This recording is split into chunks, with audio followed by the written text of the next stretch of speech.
Jadi gini, ini ada sebuah buku, Outliers.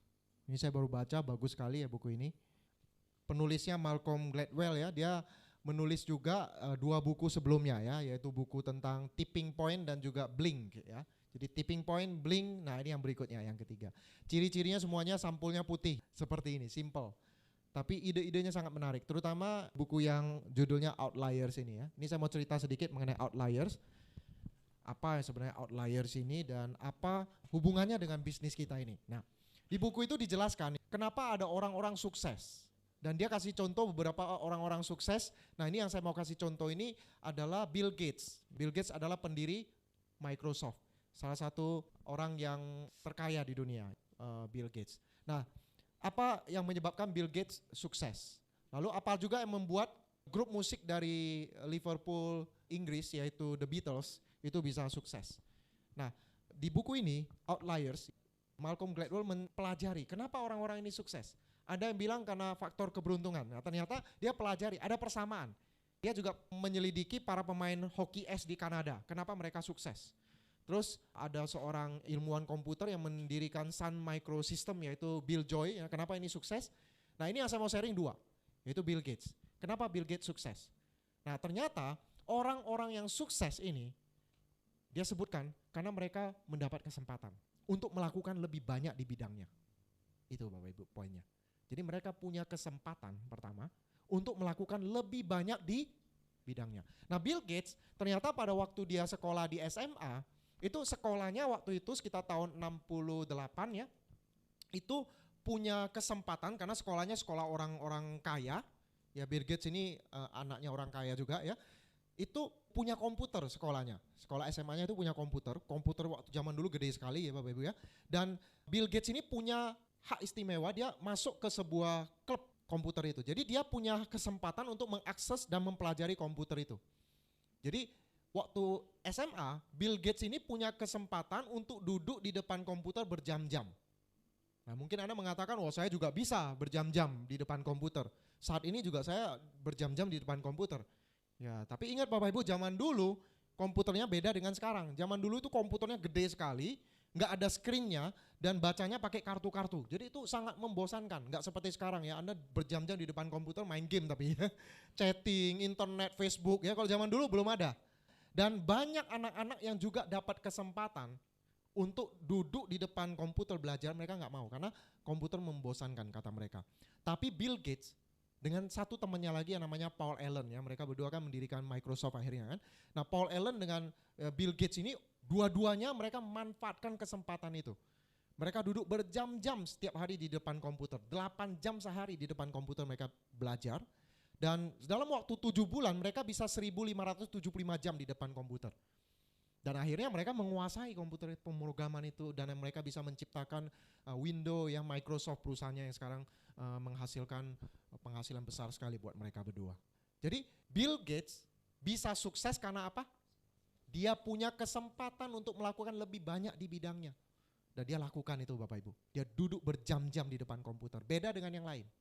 Ya, itu yang membuat Bill Gates sukses. Kalau ada orang lain yang waktu itu mendapat kesempatan dan mereka manfaatkan, mereka juga bisa sukses. Sayangnya banyak yang gak ambil kesempatan itu. Ya, itu satu kisah yang diceritakan di buku Outliers. Yang kedua, kenapa The Beatles bisa berhasil? Apakah karena The Beatles kreatif dan memang berbakat sehingga musik-musik mereka diterima dan mereka tiba-tiba populer? Nah, tidak banyak yang tahu sejarah Beatles, ya banyak yang sudah tahu, oh tiba-tiba mereka sudah terkenal sekitar tahun 64. Tapi nggak banyak yang tahu bahwa The Beatles yang mana grup musik ini kan lahirnya di Liverpool, Inggris. Nah, mereka bisa sukses karena pada waktu itu ketika grup ini berdiri di Liverpool, mereka dapat kontrak Bapak Ibu untuk bermusik di Hamburg, Jerman. Dan di Hamburg, Jerman beda dengan di Liverpool. Di Hamburg, Jerman mereka terpaksa harus show satu hari itu 8 jam show. Dan mereka harus lakukan itu 7 hari berturut-turut selama 2-3 tahun seperti itu. Ya, Anda bisa bayangkan. Terpaksa show 8 jam per hari. Kalau di Liverpool paling-paling 1 jam sehari. Nah, kalau show-nya cuma 1 jam sehari mereka nggak perlu kreatif, betul nggak? Tapi kalau 8 jam sehari mereka terpaksa kreatif karena tamunya bosen kalau enggak ya. Terpaksa mereka kreatif. Dan akhirnya ketika tahun 64 grup musik ini begitu terkenal, Nggak ada yang tahu bahwa 2-3 tahun sebelumnya mereka sudah manggung 1.200 kali. Sebelum terkenal, 1.200 kali manggung. Banyak yang berpikir seperti band-band musik yang sekarang ada ya, yang tiba-tiba terkenal, satu lagu langsung populer ya. Kalau mereka enggak ternyata. Mereka melampaui masa waktu yang lama. Mereka punya kesempatan, pertama kan, mereka punya kesempatan karena mereka dikontrak oleh klub di Hamburg. Dan di Hamburg mereka terpaksa melakukan lebih banyak, 8 jam per hari. Nah di buku ini ada yang namanya kaidah 10.000 jam. Menurut penelitian dari Malcolm Gladwell ini, dia mengatakan bahwa orang-orang yang sukses karena mereka melakukan banyak di bidangnya. Dia bilang, kaidah 10.000 jam ini, kalau seseorang melakukan satu bidang 10.000 jam, dia akan ahli di bidang itu dan dia akan sukses sekali di bidang itu. Ini kaidah 10.000 jam.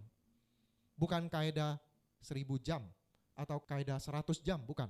Tapi kaidah 10.000 jam. Kalau seseorang melakukan 10.000 kali di bidangnya, dia akan ahli di situ dan dia akan sukses di situ. Sama dengan kita di bisnis ini. Coba bayangkan kalau Anda lakukan 10.000 jam di bisnis kita ini. Hasilnya saya yakin nggak mungkin kita gagal. Saya nggak tahu apakah kita sudah 10.000 jam melakukan bisnis ini. Nggak cuman sekedar 100 jam, 200 jam, ya, tapi 10.000 jam. Nah, saya akan bahas sedikit mengenai itu nanti. Tapi definisi dari outliers itu adalah sesuatu yang berbeda. Makanya di sini dia kasih gambar ya. Outlier, ada bola manik yang kecil, kelereng yang kecil, tapi ada kelereng gede di situ. Yang kelereng gede ini outliers. Sesuatu yang berbeda dengan yang lain. Grup musik yang lain tampil hanya 1 jam per malam. Beatles 8 jam per malam. Ya, yang lain tampil di depan komputer mungkin hanya beberapa menit per hari atau mungkin hanya beberapa hari dalam per minggu. Tapi Bill Gates dan Paul Allen, mereka 8 jam per hari berturut-turut terus di depan komputer. Ya, itu yang namanya outlier. Nah, contohnya ini misalnya, ini temperatur benda-benda di dalam rumah. Kita lihat ada yang ini ya. Kita lihat yang di sini ya. Ini suhunya cuman sekitar 20-25 derajat. Tiba-tiba ada yang suhunya 100 derajat. Mungkin ini kompor ini ya. Kompor yang lagi nyala. Nah, ini adalah outliers. Beda. Nah, ini ada survei apa yang dilakukan warga RW 7 pada jam 8 malam hari ini. Nah, ini surveinya. Yang tidur 30 orang. Yang nonton TV 39 orang. Yang jalan-jalan 35 orang. Yang bekerja 31 orang. Yang ikut seminar core system 1 orang, yaitu Anda. Maka Anda adalah outliersnya Bapak Ibu ya. Oke, melakukan berbeda dari orang lain. Nah, demikian juga di bisnis ini Bapak Ibu. Apa sih yang bisa kita lakukan lebih? Anda ini punya kesempatan sekarang. Betul kan? Anda sudah berada di sini dan ada banyak kesempatan yang Anda bisa lakukan lebih. Hal apa saja? Misalnya ini, waktu yang digunakan untuk membaca buku per hari. Orang rata-rata baca buku itu sekitar 10 sampai 15 menit per hari. Tapi kalau Anda bisa lakukan 60 menit per hari baca buku, kita jadi outliers di sini. Keluar dari orang yang sama. Lakukan sesuatu yang berbeda, kira-kira seperti itu. Nah, Anda yang hadir di sini saya nggak tahu siapa yang nanti akan jadi outliers. Ya, tentu outlier itu sesuatu yang menonjol ya kan? Ketika orang lain cuma melakukan segini-segini, Anda melakukan yang lebih dari itu. Tapi akan ada outlier di sini. Nggak semua saya yakin. Makanya saya ingin Anda yang punya kesempatan, ayo jadi outliers. Karena orang-orang yang berhasil, para reader, para reward itu karena mereka outlier, mereka melakukan lebih. Nah, jumlah CD NetP yang didengar per hari. Rata-rata orang cuma dengerin 1 CD per hari. Tiba-tiba Anda dengerin 3 CD. Kita jadi outliers. Kita beda. Nah, tentu yang paling penting adalah presentasi. Berapa banyak presentasi kita? Ini jumlah presentasi per bulan. Rata-rata orang antara 10 sampai 15 kali presentasi per bulan orang di bisnis ini yang aktif. Tapi kalau kita lakukan 40 kali presentasi per bulan, kita jadi outliers. Dan kalau kita mau lakukan lebih banyak presentasi dalam jumlah yang banyak, kita habiskan jamnya 10.000 itu akan lebih cepat Bapak Ibu. Ya, coba kita hitung sedikit ya. Kalau misalnya Anda katakanlah sehari Anda presentasi sekali aja dan kita hitung 2 jam deh presentasinya. Perjalanan ya, ini sebenarnya untuk Jakarta ya. 2 jam itu ya. Nah, kemudian Anda misalnya ada konsultasi dengan grup atau apa ya, yang lain-lain 1 jam. Baca buku lah 1 jam, 1 jam lagi dengerin CD, berarti 4 jam per hari. Anda 4 jam per hari lakukan bisnis ini, dengerin CD, baca buku, presentasi, follow up dan sebagainya, 4 jam per hari, dikali 30 berarti 120 jam per bulan. Betul ya? 4 jam per hari kali 30 jadi 120 jam per bulan. Nah, dalam 1 bulan kita kan hadir di pertemuan kan, itu juga dihitung kan? OPP 2 jam, 2 jam, 2 jam, 2 jam, udah berapa jam? 8 jam, tambah lagi NDT ya, 4 jam misalnya, ada VS tambah lagi, ya hitung-hitung anggap 30 jam deh untuk pertemuan yang lain-lain. Berarti 120 tambah 30 berarti 150 jam per bulan kita habiskan untuk bisnis ini. Nah saya sudah hitung, kalau Anda lakukan 150 jam untuk bisnis ini setiap bulan, 10.000 jam itu akan habis dalam waktu sekitar 66 bulan. Berarti 5 sampai 6 tahun. Ya 5,5 tahun lah Anda habiskan 10.000 jam ini. Nah tergantung Bapak Ibu 10.000 jam ini mau dihabiskan berapa lama. Kalau Anda betul-betul lakukan ini 10.000 jam ini, benar-benar Anda lakukan seperti itu, nggak mungkin Anda nggak berhasil. Ya cuman sayangnya banyak di antara kita melakukannya dalam jumlah sedikit Bapak Ibu. Nah makanya akhirnya hanya outlier itu yang melakukan banyak itu yang berhasil duluan.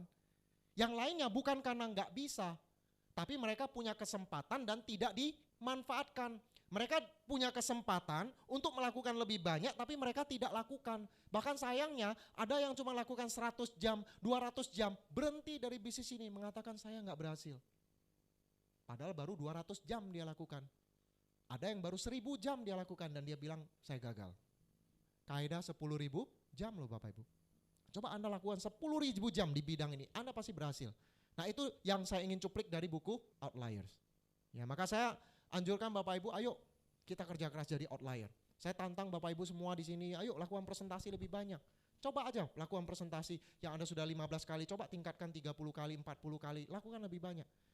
Baca lebih banyak buku, dengarkan lebih banyak CD. 3 CD coba per hari Anda dengarkan. Bisnis ini indah sekali, kami sudah menikmati bisnis ini. Ya, bisnis ini bagus sekali dan kami sudah sangat bersemangat dengan tahun baru ini ya, tahun 2010 ini. Kami bahkan bertekad untuk melakukan lebih baik dari sebelumnya. Saya sudah beli agenda yang baru dan saya sudah bersemangat sekali untuk balik ke Jakarta, saya untuk kerjakan lebih banyak lagi. Ya, saya akan menikmati masa-masa seperti saya dulu, undang lebih banyak orang, prospecting lebih banyak, presentasi lebih banyak lagi. Dan saya yakin akan ada kaki-kaki baru yang muncul nanti. Ayo Bapak Ibu kita jadi outliers, bisnis ini indah.